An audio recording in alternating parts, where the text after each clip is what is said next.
Welcome to RPCast. This is episode 2. Episode 2. Episode 2. Episode 2 of the RP. Shut up, I'm co-host Yeah. now.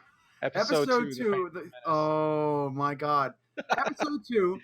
That's Lion. He's the host with the most. I'm Ronzo, the co-host with the co-most. And we are. What's our theme today? Villains. Don't we have a theme today? Villains? Villains. Yeah, we got two villains here. We got Devin. I'm not even gonna call you by your internet name. Your name is Devin.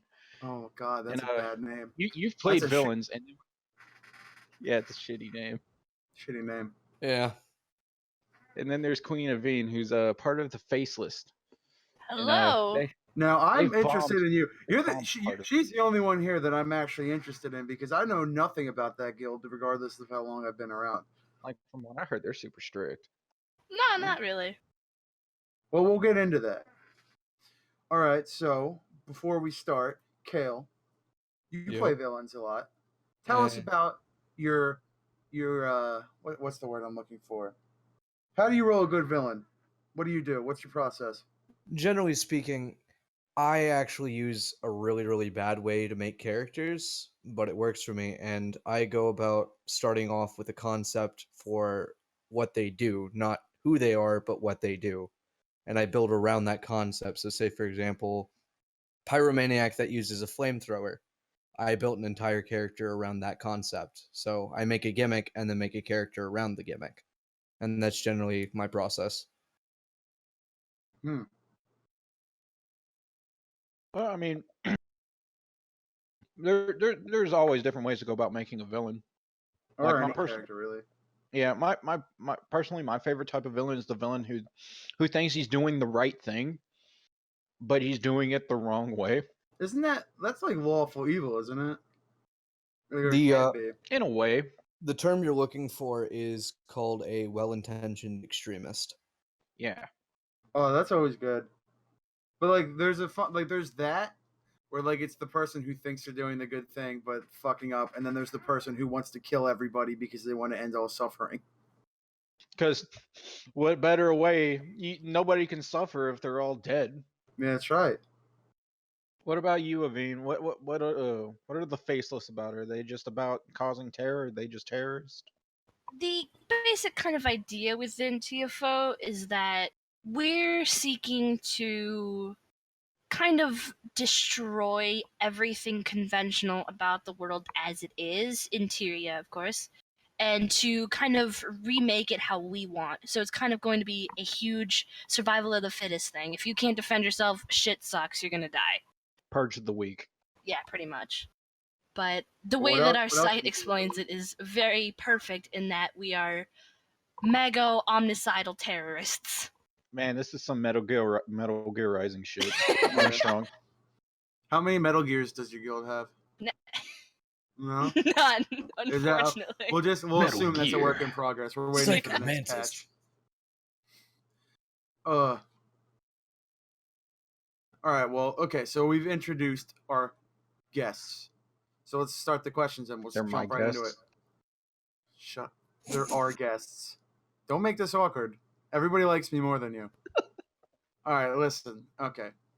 So I'm going to go around. We'll start with Aveen first because I know the least about you. So in terms of just, role... I'm going to ask this in two ways, actually.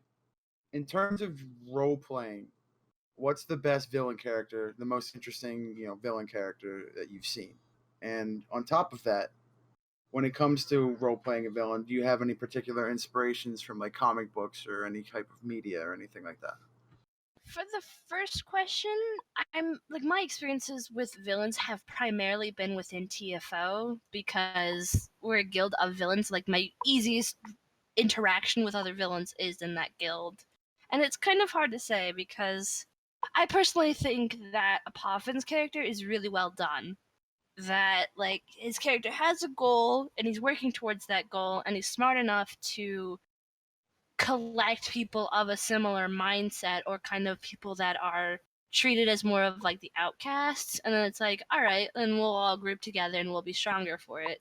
So, like, I kind of like Apoffin's character, but I feel like that's also kind of like, I'm just promoting my guild leader. But I think his character is really well done. I also think one of our officers, Edax, is really good. I think his character is very interesting and has legitimate. I don't want to say legitimate, but he's a very like well-rounded character. Like not like I solely want to blow everything up, but he has other interests. Okay. And then for inspirations, I didn't really have any inspirations when I created Kalia, but like I created Kalia and then she kind of developed, and then I actually based her a lot on the character Rengar from League of Legends because there was a lot of Rengar that I really really liked, and I was like, I can put this to a Char because Char look very similar to how Rengar looks. So I was like, all right, I can do this, and I'm interested in role playing a character like that. And she's been my main villain for like 2 years at least. I think 3. Not bad. All right. Yeah, she's been my main villain forever, and I've just never created another one. Hey, I've been playing Lion for two years now, and I still love playing him. So, Kale, what about you? I know you're probably going to talk about Leon or something. Leon? What do you mean? Leo. Yeah. Oh, Leo. my character, Leo? Yeah, Leo. Actually, I wasn't. Now I'm dumb. I mean, I like Leo, but I don't consider him a villain. I consider him an anti-hero. Out of villains, I was actually going to go into that sort of vein though with Templars, and I hate to, what's the word I'm looking for? Dick ride, but I was actually a really big fan of the actor who was a villain for a guild plot that I was DMing in point. I didn't make the plot, but I was in charge of that particular event. And the actor was a really strange character in the sense that he was like a true neutral sort of person, in that he didn't really go with the flow of his boss because he was one of the head honcho goons, but rather words are hard. I'm sorry. Generally speaking, he was more so about the performance of it all. He was big on performance, play-based things, made everything theatrical, and he was very over the top. And so he set illusory duels, transformed the area with mesmer magic into sort of arena-based, like throne rooms. Would have recreated history at some points for famous battles, things like that. It was very grand, over the top, and I generally like enjoy characters that are larger than life, big kahunas, that sort of thing. And in terms of inspirations, for like villainous inspirations, I actually love characters from really obscure series such as like Drakengard, which is a video game series which has really psychopathic characters, and Lovecraftian stuff, though those aren't necessarily villains as cosmic horrors, but darker writings.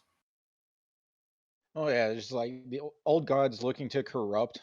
That's always cool. Yeah, it's cool. It's cool, but they're still villain. So I want to bring up, because I'm going to answer the question too, or at least like touch on it, because I like hearing the sound of my own voice. I did a lot of role play with the actor as well, and that's one of the best villains I've seen in a while. It's just because role playing with him was always an absolute blast because he's crazy, and that's always one of my favorite like villain tropes, is when the guy's just out of his mind and he's like overly flamboyant and dramatic, like Kuja from Final Fantasy IX is one of my favorite Final Fantasy villains because that's what he is. He's narcissistic and he's over the top, and he's like he dresses like a girl. I'm pretty sure Kuja wore a metal thong, and that's all right. That's all right with me. Like insane villains to me are some of the best. Like when I think of insane villains, almost for some reason Kefka always comes into my mind because he literally becomes a clown god, and it's insane. And it's I don't have any experience with villains because I've always played traumatic heroes who struggle with fighting, I guess, more inner evil than anything. So I haven't had that mention issue much about that. Pretty much, Ronzo is the only character I have that isn't just like a straight up villain, and he was when I first made him. Okay. Well, ask the next question then, Lion. Oh, okay. I thought you had this. What is the single biggest mistake that people attempting to play villains make? What do you feel like? What do you feel that is, Aveen? I feel like the biggest thing that that people tend to do is, yeah, they'll brag in a bar, or they'll say like, I'm so good, I've never been caught. And it's like, there's a reason why you don't brag about the things that you say, or like the things that you do, because then someone's going to be like, did you actually do that? And then you're going to have law enforcement on you. Like, people want to be kind of a badass. And it's like, I feel like people have to realize that when you're a villain, it's more of a show don't tell. You have to show what you're doing, but not necessarily brag about it any chance you get, because you're not doing it for the fame. If you're doing it for the fame, you're going to get caught real quick. And the other problem with that is when you're basically telling everyone what you're doing, but then the sheriff show up and then you're like, I don't want to get arrested for this. And it's like, well, what are you going to do? This is unreasonable, and it's making you seem absolutely absurd, especially in a public scene like a bar. No, my character does something very similar to that, where he's a thief and he always brags and brags and brags. And I always find it actually a little bit to the opposite, where I like bragging about it in bars and to Sarah's faces, because most of the time they don't do anything. And I've almost adopted that as like an IC thing, where my character's like, well, I can brag about it, no one's going to do anything. And he does, and nobody ever does anything about it. And that's why everyone thinks my character's just to pump his dick. Which he is, I guess. Yeah. Well, I mean, this is the same man whose in character glider is made out of women's panties he's stolen. He's the hero of millions. He's won my heart, of course. What about you, Kale? Or Devin? Either works. I actually have about the same opinion as Evane when it comes to that. Generally speaking, if you're bragging about your quote unquote achievements, you've probably not achieved anything to begin with, because any villain worth their salt, unless they're like, batshit insane, would not brag about something like that, because that would put a hamper in their plans, or the guards might overhear them or something, or some spanner in the works. You might get like a wannabe hero that gets in your way or something like that, and it's just a pain. Now, there is a clever way to do it that you actually can, and I've seen some people do it where they admit to what they're doing, but they weave it in between sentences, so you have to be like actively looking for it to figure out that they're actually gloating, and so that way they can get off on their crimes and still go away free because they haven't actually confessed to anything, because they're hiding it. And there's also the public figure types who are like good people in disguise that are actually terrible people behind closed doors, and they can do something similar. So I feel like a lot of the time as well, there's a certain way that, like, obviously, like, sometimes, like, even if like you go into a bar and you brag about all this stuff that you did, it's not gonna matter, because like either the seraph don't want to deal with it, or it just depends on the seraph playing at the moment. But I feel like reasonably, you wouldn't be able to do that and just be like, oh yeah, I totally just robbed this noble, and be able to get away with it, unless... Absolutely. Reasonably, there's absolutely no reason, like no way you should be able to get away with it. Yeah. But the thing is, and here's something that I always think about, is the fact that it does happen.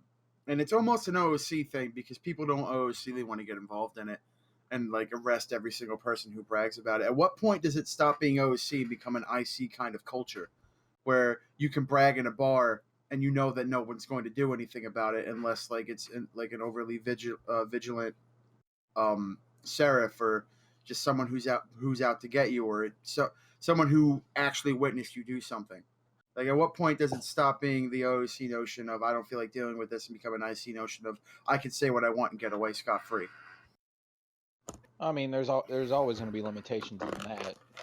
Yeah, like that's what I just think. Like, that's why I see people do it. Why I think it's funny, because I know it doesn't make sense, but if it happens ICly, then I take it as ICly. Like, I've adopted my character's done it so many times, gone away with so many times. I've had no choice other than to make it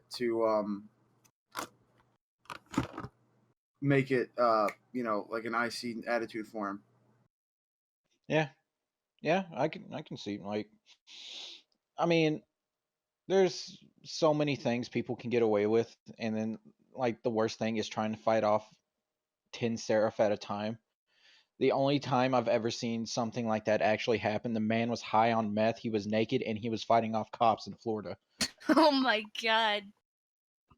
So not all heroes wear capes. yeah, Florida man. Yeah, like that right there, that's not even a crime. That's just putting yourself down the drain, and I don't think anybody wants to play that character. Although it might be Yeah. your ride. But on to the next question. Should people playing villains expect for the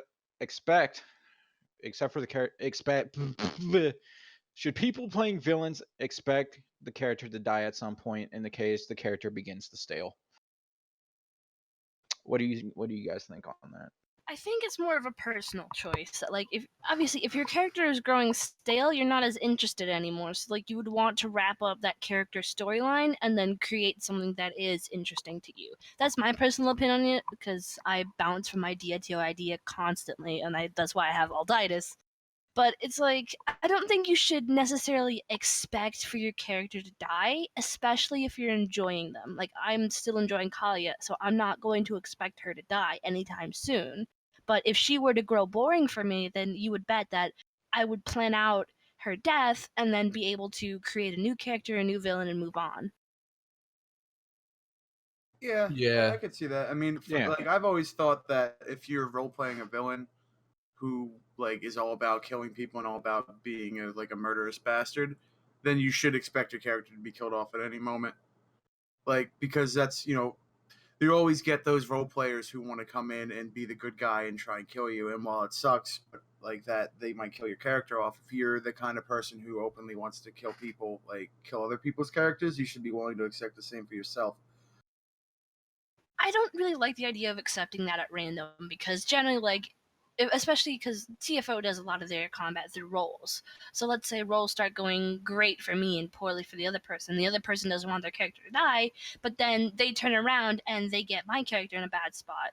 If they or Osili don't want their character to die, then I don't feel like I should put mine on the line either. No, I absolutely agree. That's the way I've always done it as well. I just think that if you want to, like, I always think if that's the kind of character you play, you should be willing to let your character die. But if you're not looking to kill anyone off unless it's for a particular story thing, or like you have an agreement, Sealy, that I want to kill this character off, then you shouldn't, keep your character from getting killed himself or herself. Yeah. I think definitely for sure that if you're a villain, then you should 100% expect people to want to beat up your character, and you should 100% allow your character to get beat up, because otherwise, if they're just on top of everything, what's the point? Like, there's no challenge, and it's not fun if you're always winning. And you can't always win, because this isn't a storybook. You're considering other people, and you can't always win. It doesn't work that way. I have more on that later, but that's a great answer.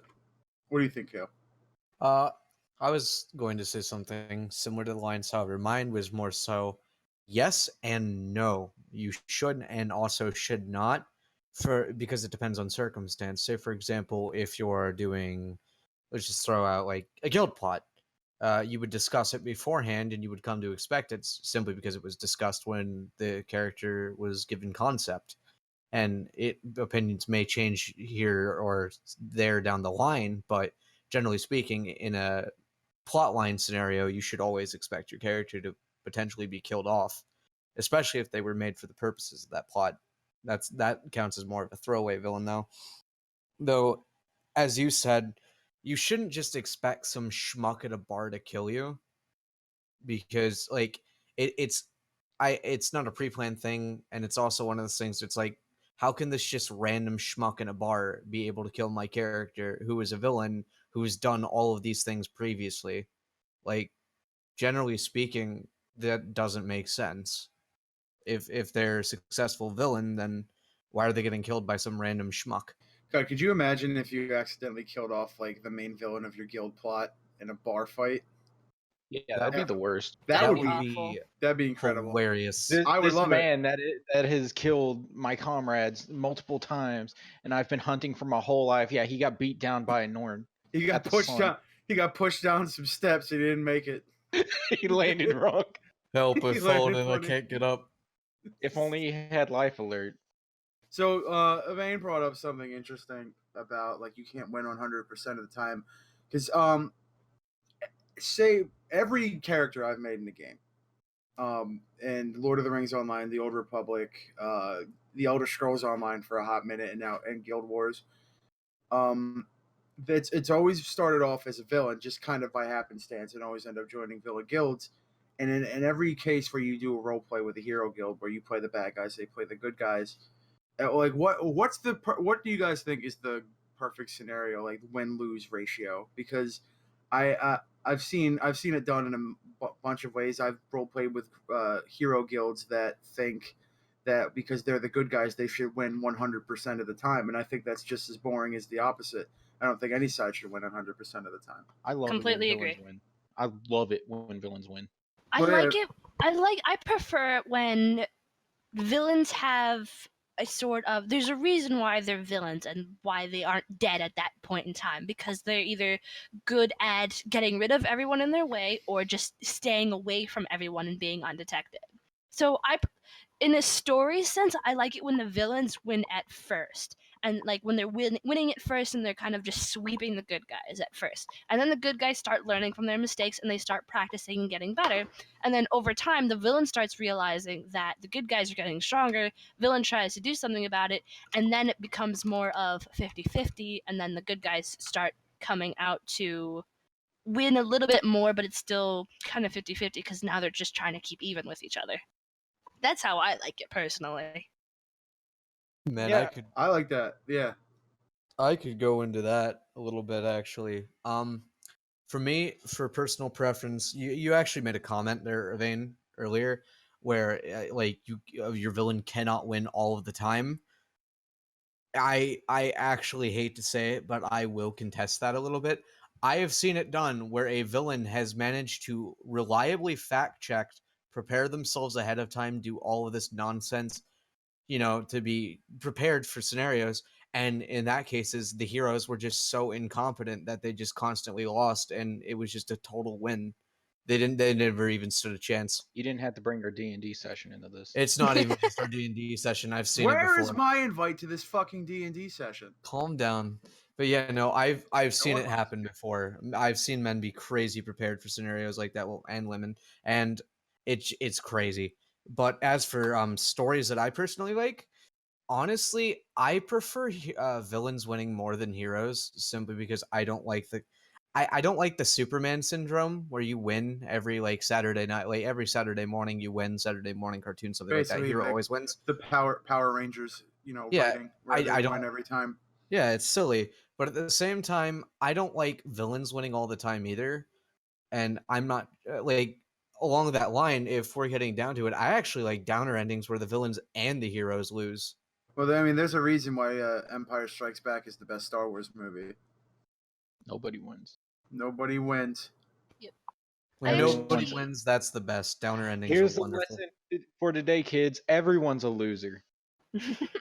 I really like to see when villains are smart enough to plan ahead like that. And you would hope that the heroes would learn from that and kind of, okay, we need to plan our stuff a little bit better so that we don't get raffle stomped. But I personally don't like it when you have basically your protagonist of the story and they just keep getting shit on by the villains. I hate seeing that because it's so boring. It's like, why am I continuously watching this one guy get beat up and he's not learning from it? I would be so incredibly bored if that was happening. Well, you could be a sadist. To be fair, any good hero should always get his ass stomped, no matter how much he's winning. He should always come out getting his ass kicked. But I always feel that the heroes should always get their asses kicked in the beginning, and then start after they take some losses, they fucking nut up and start winning more. But I think the villain should always pull ahead at least a little bit, because then where's the drama? If they're the good guys are gonna win every time. Yeah. What's the pull? I definitely like it. I like seeing moments where it's a close battle between the villain and the hero, and it's kind of like a loss for both of them, but the villain gets out a little bit ahead because he planned ahead before. I like seeing that because then it's like, all right, there's a little bit of an intelligence factor playing into this as well. And it's always fun to see like the two of them just tired out after just this big fucking battle, and they can barely hurt each other anymore, but they're still going at it. I love that. The Hulk versus the Sentry comes to mind from Marvel. I actually saw something that I don't know why that reminded me, but I do not remember the source for the life of me, but I saw a scenario where the hero got his victory, beat the villain, saved the day and everything, but the villains still got what they wanted in the end. Like both sides won. I've seen that. 007 Skyfall, it ends, well, spoiler alert, but it ends that way. The bad guy, Bond kills the bad guy, but the bad guy gets what he wanted in the end. He kills M. He kills who he's after. Like that, it's always like that's more like a bittersweet thing, because you kill the bad guy and he can't do any more shenanigans, but you lost who you were protecting. In the meantime. So all there is petty revenge. I love bittersweet endings. Everybody loves it. I am sadistic, and I love to put myself through pain. So I'm kind of masochistic, but I love to put myself through pain in that way. Or I'm also kind of sadistic in where if my villain does something, I like to see the reactions of what my villain did. Oh my god, isn't that the best? It's very satisfying, because it's like, for me personally, that's kind of like why I play a villain, because it's like, I am causing this to happen, and I am getting to kind of, even if I'm just lamping, I'm getting to watch the character's reaction to what I did, and seeing that character be distraught or any number of negative emotions, and it's great. And it's like, I love it when people get angry at me, at my character, for what my character did, because it's like, yes, be angry, come at me, I want this. See, we kind of touched on this last week, where I was talking about how I love watching Ronzo get his teeth kicked in because of how much he upsets people. See, you and I get each other. We get each other, man, and I like you. So on that, moving on to another question, kind of similar. Well, I guess not similar, but something I had in mind, which is the most important. Like, what makes a hero good? Like, how does he always have to have huge diabolical plans, or can he just be like a simple pickpocket who's just has a method that's like genius? Like, is there what at what level does he stop being like a lame villain and become a great villain? For me personally, the only thing that I think is kind of a really flimsy villain, and is when the villain is doing something purely for the fact of, fuck it, I can do what I want, because I don't. Joker. That's why I was going to bring up the Joker, because I hate when people pull a Joker character and they have this character that's just insane, and they have it do whatever, and the character has no sympathy for anyone else and just wants to see the world burn. And it's like, yeah, seeing like everything destroyed might be a valid goal, but what would be your goal afterwards? Like, what's the point of destroying everything just because you can? Yeah, what are you going to do afterwards? Ashes don't burn very well. Yeah. I mean, there's always going to be a difference between the galactic, overlord and the man who runs a street gang, and they're each going to go about their way differently. Like, hold on. Is that a duck? Oh, Lions just derailing the podcast. It's this dog I'm watching. Christ. But so, like, in terms of what I was thinking, and Kale, you can answer in a second, because fuck you, I'm going to talk. When I played, he gets upset when I don't give him attention. Yes, I do. And in the Old Republic, I played Sith side, and that game was just brimming with people who wanted to, some good, some bad, who wanted to basically just live out their Star Wars fantasy of being a Sith Lord or being a Jedi Master. And I couldn't count the amount of I felt like every other Sith player was trying to do some huge doomsday plan where they were creating, giant, like almost Death Star type weapons. Or one Sith I knew was trying to poison the Jedi Academy on Typhon with Rakghoul poisoning and make all the Jedis into Rakghoul. Meanwhile, all my Sith was doing was making sex tapes with Jedis and using it to blackmail them into doing what he wanted. Otherwise, they would get kicked out of the Order, and he was the best. Wow. And that's there's that top tier stuff that everybody's doing, and then there's that just my character at the bottom doing this dickheaded stuff, but almost achieving just as much because of how much leverage he has. That's what I mean, but between like the small time villain who does it really well and just the big time villain who goes for like the major thing. Yeah, definitely. Like, it's a matter of like your character's goal doesn't have to be world domination. It doesn't need to be. Your character's goal could be like for my villain, Kalia's goal is to see Ascalon fall again. Basically, the way she feels is it's Char land, it belongs to Char. Humans don't get to have it. And while it's kind of unreasonable for that to happen in the sense of a game, like she's still going to work towards it, but it could very easily be someone's goal.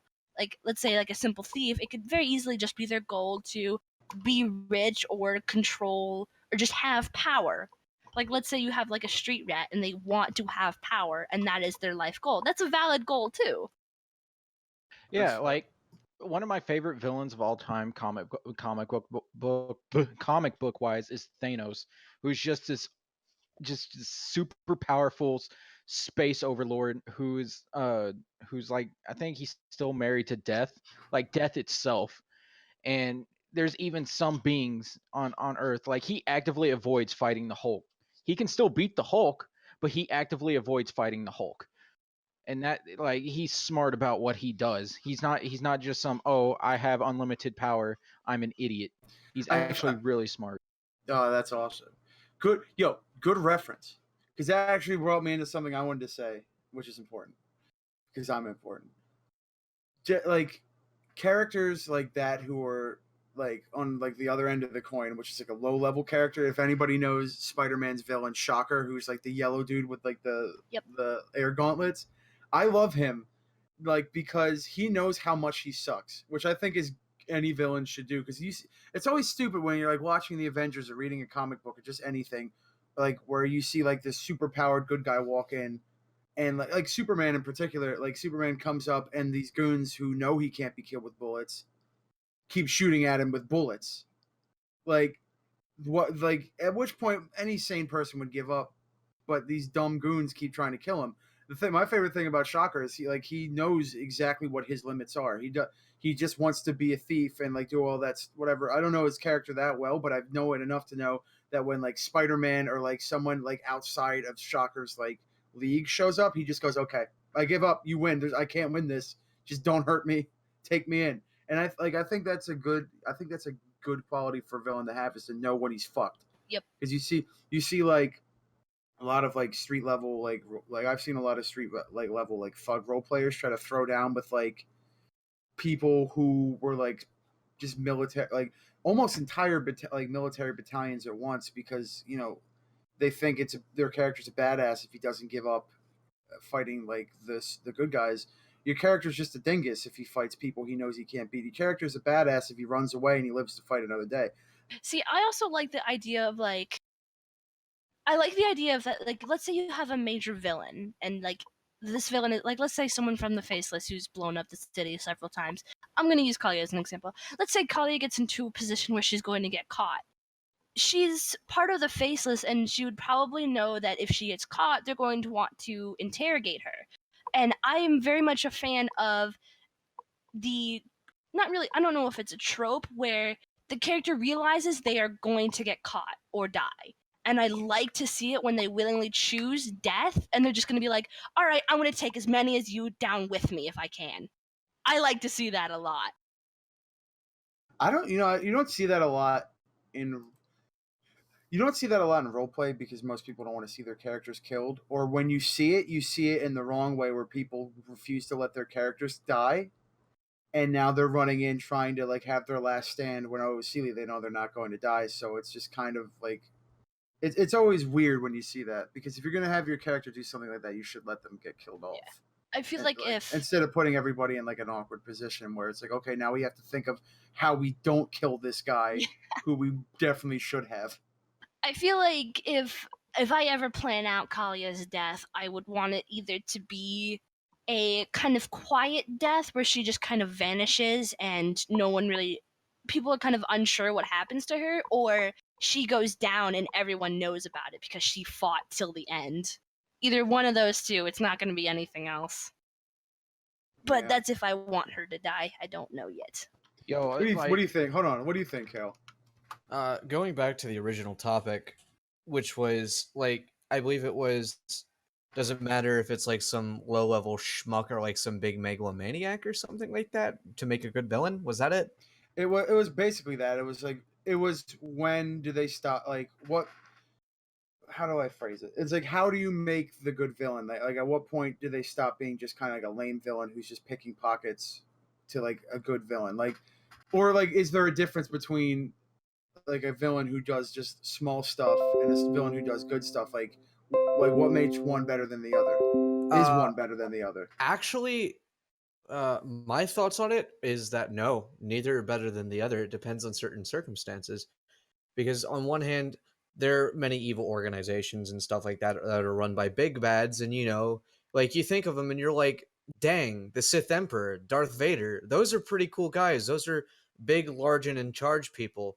And then you look at people who are, more small time, who are like, it's kind of a poorer example, but say Boba Fett, he's a small time dude compared to all these big names. He's just the goon that's, hired to get rid of some of the guys. But he shows up, he does some things, and then he makes such a huge impact that the fan base loves him. You could be small time, you could be big time. It doesn't matter. As long as you're well written, you could be a good villain. See, even simple things. Like, say for example, a guild plot we're running right now, there was a dude whose name is, his code name is the Purge. He's a squad captain who works for a group of, so what I'm looking for, deserters of the Pact who are anti-Sylvari. Set within the time frame of Mordrum and shit like that. But generally speaking, they think he thinks he's doing the right thing. He's just a captain. Yet this small time captain dude ended up becoming like one of the big like faces, like main targets of the guild plot, because he torched one of the guild like officers, one of the big names of the guild. And he, who was originally just a small dude, got kind of vaunted towards the spotlight because he did a big thing. Your occupation and the kind of crimes you don't do matter. It's how you do them and the impact they make on the person. Exactly. That's exactly what I was trying to get at. Yeah. All right. So, see, we've beaten that topic to death. Lon, you want to ask the next one, or should I? I'll go ahead and do it. All right, baby. All right. Should villains follow and accept the law enforcement RP automatically if it's occurring in a public place, or do they have like a right to ignore it? Like, take for example, if a villain is having a drink in a bar, not committing any crimes, but mention he's a villain, and some random walks up to him and says, "You're under arrest for da da da da." Is that accepted? Should they accept that? We kind of touched on this a little bit earlier. Yeah. Yeah. He shouldn't be saying that he did whatever. He should not be saying that in a bar. Yeah, but and if he does, then I feel like I personally feel like they should be obligated to accept that. But if the player doesn't want it, they don't have to. Yeah, but like should they accept the law enforcement RP? Oh, well, yes and no. If you should, if you're cornered and you've got no way out, but you're a villain, you should be able to try and get your way out of that situation. Yeah. As long as it's not stupid. Basically, you shouldn't ignore it unless it's blatantly god modding, which I haven't. I've seen some Seraph guilds do some questionable shit, but I don't think I've ever seen them outright god mod or anything like that.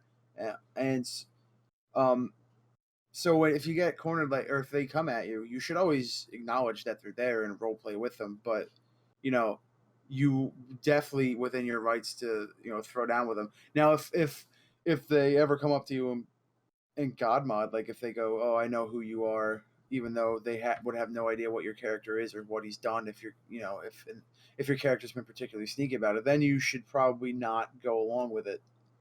But if you're going to play a villain and they have, if they actually have hard evidence and they have actual reasoning behind trying to arrest you, well, you're a villain. Of course, you're going to deal with the guard from time to time. That's what you made the character for, isn't it? Yeah. The only thing that I would say would be like, you can obviously, like, when you're a villain, you don't want to be an asshole OOC. Like, you want to be able to talk with the Seraph and be like, all right, let's work this out.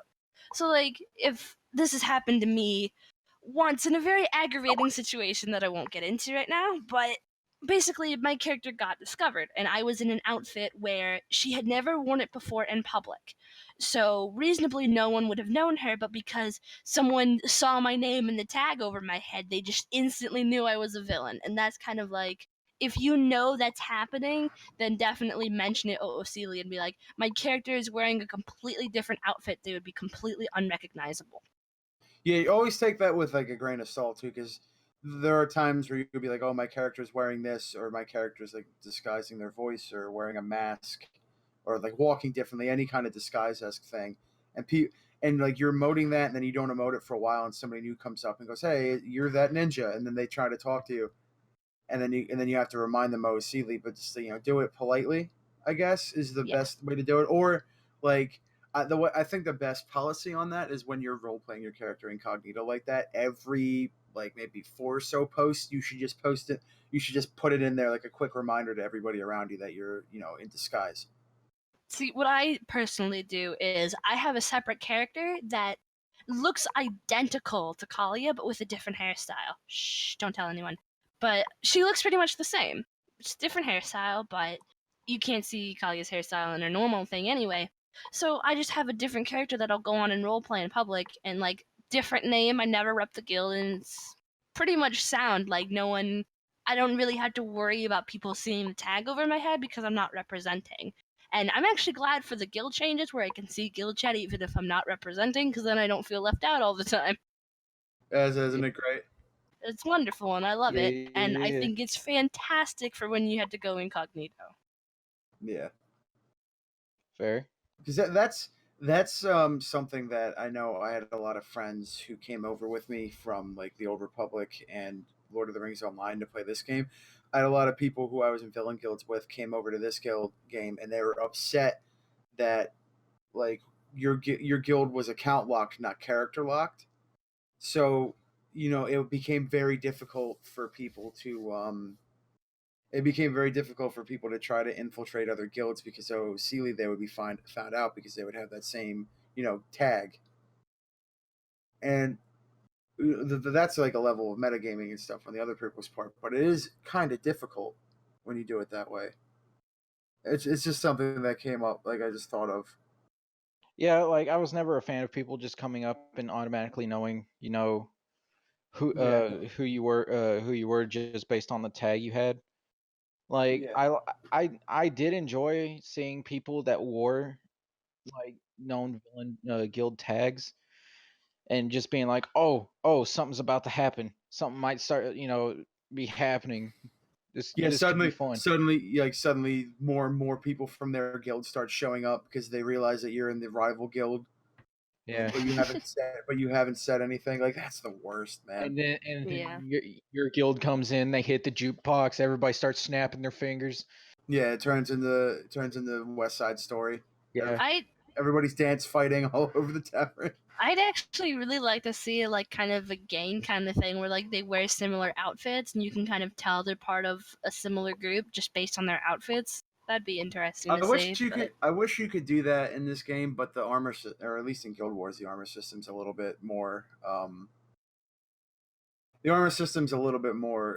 Strict. Yeah, unfortunately. I did that on Lord of the Rings Online, where my first guild was almost like a war band, and everybody wore like red and gold chainmail, and we just walked around. We were all in the same outfit, like red and gold chainmail with like golden cloaks and red hoods. And there were other basic guilds that did that, and it was always really cool role playing those fights because, like having two big organized mobs fighting each other, it makes it a lot. It makes it really cool. It makes you feel like you're part of something a little bit bigger. Yeah, I would honestly love to see that happening in Divinity's Reach. Just like have like straight up like confrontations between two different gangs or something. It was at that moment that we all knew gang RP is about to start up in DR. Yes, please. Yeah, we started something horrible. We'll start the Ronzo and the Ronzo gang. Oh my god. So here's I think we touched on this a little bit earlier. And I'm just gonna put you to the next question because we're getting down to the time. So recently, and I'm not gonna go into too many spoilers. A new movie came out, Batman vs Superman. I'm not gonna spoil anything for anyone who hasn't seen it. But character's been getting a lot of hate in this movie. Jesse Eisenberg's Lex Luthor, because he's kind of like a Joker-esque character, because the character does all this stuff and does all this crazy stuff in monologues, but he has no motivation.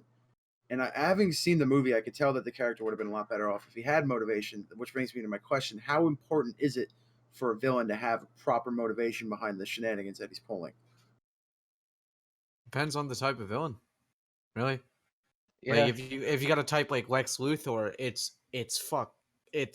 well, everybody knows what Lex Luthor's motivations are, but like what I'm saying is, like if it like no, not even like that. Like I get what you're saying, but what I Mhm. mean is like he's this big, large and in charge businessman who goes toe to toe with Superman on occasion because of his brains. He's known for his intellect. An intellectual like that would be expected to have a motivation. But then you get, say for example, this is a Joker-esque character, but his name is Nero. Lion, don't you fucking don't. You're gonna talk In about any Devil May case, Cry. no. But so Nero is this kind of person who is a want to watch the world burn character, and his whole motivation for it is specifically for that, and he acts it out. He's insane. It's clear he is. And then he has the clear goal of once everything's gone, he wants to be too. That's all he wants. And for a character like that, it makes sense. But basically, what I'm trying to get at is motivation matters depending on the type of villain you are. If you're a Lex Luthor type, motivation's a big deal. For types more like the Joker, it's more loose. I honestly think that I hate it. I hate the Joker type and like that whole arc that or not arc archetype, because the reason it works so well for the Joker is because like at least in like the Dark Knight and a lot of stuff that's come out with him since, so you know so little about him. Everything about him is a mystery, so his intentions should be a mystery as well. He's just there to fuck shit up. You don't know why. And it's better off that you don't know why, because it's better that way. But when you have a character who just wants to watch the world burn, but you know about him, you know where he's from, and you know what he's doing, but he just wants to blow shit up for no reason. It's hard to get behind it, because it's like, okay, you're a dick for the sake of being a dick. Like, fuck off. It's not cool. I've seen I it. It's mean, lame. like, there are cases of the Joker actually, doing some, I guess, good shit. Like There's the episode in the cartoon show where he tries to trademark fish.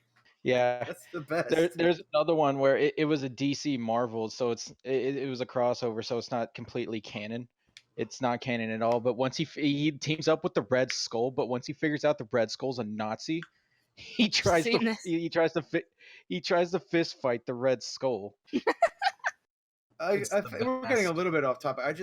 I think it's like 9 out of 10 villains need to have motivation. I think without without motivation, there's just something missing. Like a lot of like Marvel villains in the movies, and like they're just made to be one-time throwaway characters, because unless it's Loki, like their motivation is money or this just kind of flimsy things. I think like strong motivation is just as core of a character as like a fuck you attitude in a villain, or or how he goes about doing it. He needs to have a good reason to do it for me to care about how cool he's doing it. I think Loki's gotten to the point to where it's just like he hates the Earth so much just because he's been beaten so much that he's just trying to get his revenge. Well, there's that theory where the reason like all of Avengers happened is because he was playing everybody just so he could get back to Asgard, which makes a lot more sense when you think about how the guy who was like conning everyone so well in Thor 1 got cucked by everybody in Avengers 1.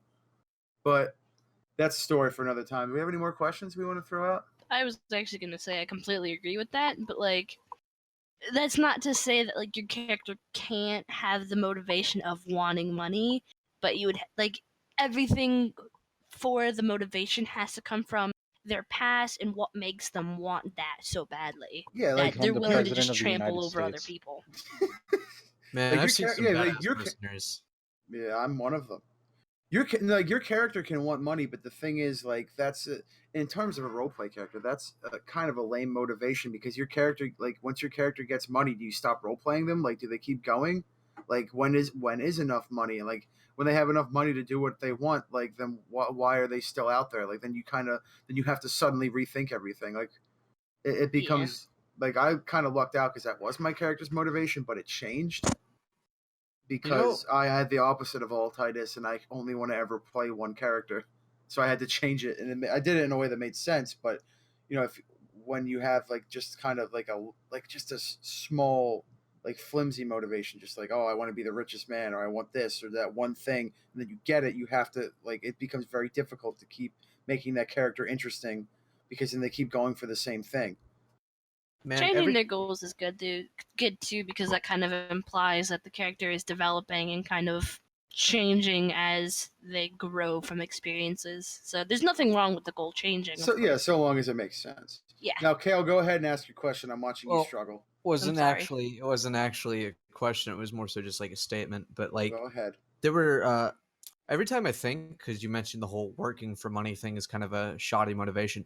I don't know if it's just a DC Comics thing, but man, Deadshot and Slade Wilson are the coolest. Deathstroke and Deadshot are the coolest mercenaries ever, and those villains are perfectly A-okay. I think comic book characters are different because it's just like, I just want to see this character do this in a comic. Like when you go to sit down to read like a DC or a Marvel comic, a lot of the time you're sitting there going, I know these are going to be kind of flimsy storylines that are just like with characters that have just been around forever, but I just want to see cool shit. Like they're fine. Like those characters are fine and the motivations are all right, but like if that were in like any other kind of like media, any kind of medium that you're reading it in, it wouldn't be as good. It's just like, oh, I'm taking money to go kill this guy. Now I'm taking money to go kill this guy. Like that's actually the reason why a lot of like their like standalone like Deathstroke's first New 52 kind of it tanked. He wound up getting a second one. I don't know how it's doing now, but his tanked. Deadshot's tanked, and now he's got now he's in the Suicide Squad. And then now that's a whole different motivation because now Suicide Squad is being pushed by an outside force to make them do this job. That's a different motivation. Yeah. Well, we gotta close out here. We're running out of time. So one more question then, or yeah, one more question. Okay, all right. I guess I'll ask, but I don't know which one to ask. You like what do you this last question, I'm sure this will blow us way over our time limit, but like where's the line between anti-hero and villain? Okay, well, I'm going to ask you specifically. Where does that line get crossed? Anti-hero and villain? Because for everyone it might be a little bit different. There are two things that decide that. Motivation and their actions, and they work in tandem. Say, for example, you've got like a really noble sort of like noble isn't like honorable, decent human being, but he works for the bad guys for like, say for example, you've got somebody, this is just like off the top of my head, somebody who's working for the bad guys, killing a large amount of people to the point where even if his viewpoint is sympathetic because he's like, say, trying to earn money to pay for like medicine for his daughter or son or something like that, or like his wife, especially Mr. Freeze, that doesn't justify their actions. It just makes them sympathetic. They're still villains. They're just anti-villains. So what would you rate Red Hood, who's basically just Batman who kills people? Jason Todd Red Hood? Yeah, Jason Todd Red Hood. I count him as a very drastic anti-hero that dips into villain. Like that's on the cusp, right? Yeah, that's like on the cusp. What do you think? Honestly, Mr. Freeze is more of an anti-villain to me.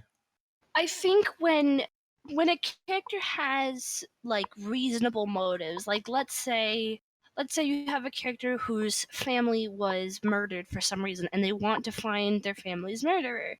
I think that's a very kind of hero goal, but if they go about it in a way that it's like they're kind of hurting people in the process, I would kind of feel that like that's more of like going into villain territory where they're not really caring about anything else but finding this one villain. It makes them just as bad as the person that killed their parents.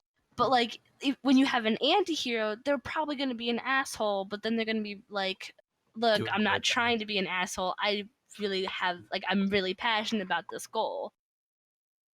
Yeah. some really good anti-heroes are like the cynical kind of jaded people who are pragmatic. They'll do what needs to be done. Yeah. And then you've got anti-villains who may go out of their way to, like, say, for example, there's a kid or something, people don't need to die. They go out of their way to make sure that those people don't get caught up in the evil scheme, but they'll still carry it out. That's a good anti-villain. So where would you think character like Negan from The Walking Dead, who is just like he's leading a band of like I guess you could call them raiders in terms of like Fallout terms of just like post-apocalyptic groups of bad guys, where he goes around and he'll beat people to death to like stay in power and charge of his like all of his goons, but if you rape anyone or if you do anything that he thinks is like bad, he will fucking murder you. He's a villain, but he's a villain with a blue and orange morality over a black and white. He lives by his own code, and he's still a villain, and he does have some redeeming qualities. He's very, very affable, and it's been admitted by even characters in the comics that as long as you play by his rules, he's probably one of the nicest guys you'll meet. But he's still a stone cold killer who thinks he's practically a god. Negan's my favorite. I think that's just, I think that is like the answer that we're trying to, or at least that I was trying to go for, is like I think it all depends on like the difference between like an anti-hero who's on the edge or like an anti-villain who's on the edge of being an anti-hero, is that like it's kind of about attitude and the way that they're delivered to the audience. Yeah, I also personally believe that perspective is everything when you're classifying that, because one character might, because like you might be in good graces of an anti-hero, like let's say you're very special to the anti-hero. The anti-hero is going to be incredibly nice to you because you mean a lot to that person. So that person is not going to really see them as an asshole because the anti-hero is only but nice to them. Like they're only ever nice to that person because they mean a lot.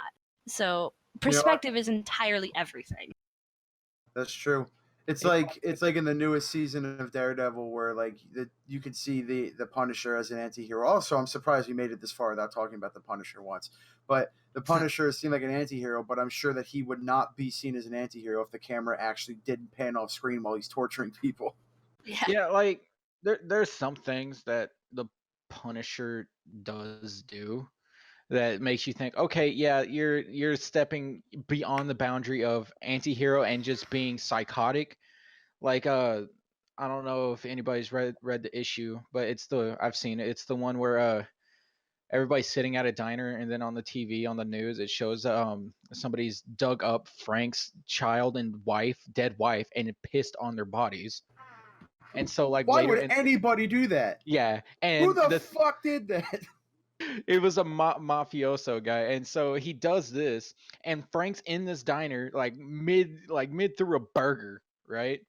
And so at the end of the novel, he has this guy in his trunk, and he takes him out into like 3 miles into the woods, and then once he gets there, he shoots him like in the stomach, in the gut, and he goes, "Okay, your guts are gonna fill with like blood and feces. You got about like 3 days to live before you die." And the guy's just like, "No, shoot me." And Frank's like, "Nah, I'm done." And then he leaves. So you got to imagine. Also, that's a pretty Punisher thing to do. But you got to imagine that when like somebody does that and it's on the news that somebody digs up like the Punisher's family and pisses on them, that every street level goon in New York just looks at the TV and goes, "Oh fuck, we're gonna get it now. We're all gonna get it now." Yeah, like the man could literally have become, gone on to be Hitler, and he would have made a better choice than pissing off the Punisher. Yeah, really. Yikes. Yeah. All right, anybody have anything else to say before we close up? Yeah. No.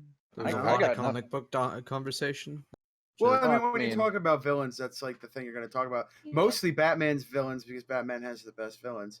Yeah, and I'm really upset because you talked about Mr. Freeze, and whenever anybody brings up Mr. Freeze, I get the feels. Yeah. Well, I mean, like, we can't talk about villains without going in the comics because real life villains kind of suck. I mean, comics are an easy reference to go to because there are so many comics and so many villains that you can reference, and it makes it incredibly easy. We could have talked about Shakespeare. We could have talked about Iago and how he had no real clear motive for doing what he did. What about County and his child army? Man, if you look at a lot of Guild Wars villains, you'll see a lot of comic book influences. Oh yeah. Mm-hmm. I mean, Scarlet's for not sure. good, but She's not people. All right. Well, There's we gotta close there's off a here. particular bad guy in Dresden Files who's like that, but I guess I can't talk about Oh my god, get off Dresden Files, dick. It's just no, I don't even want to talk about it now. Anyway, we gotta close out. So, Aveen, Devin, thank you both for coming out. Thanks for coming on the show, Devin. Yeah. And Kevin, who is also Kale. Kale. You'll And find me Aveen, I want to talk to you more, Aveen, later because I am more interested in learning and maybe interacting with this villain guild you're in. Sure. But next week's subject, it's gonna be about Asura. Oh. Fuck off. Yeah, it's gonna be about Asura. Fuck off. That's terrible. No, we're Can gonna we not? No, we're going to. All right. Well, thanks to everyone for tuning into our second and final podcast. Thanks for all the support over the years. Yeah.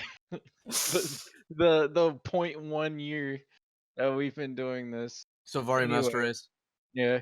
Anyway, we'll be here next week. Fuck Bye. off. I won't be. No, fuck off. Stop the recording right where I say fuck off. Or stop it now. Fuck off.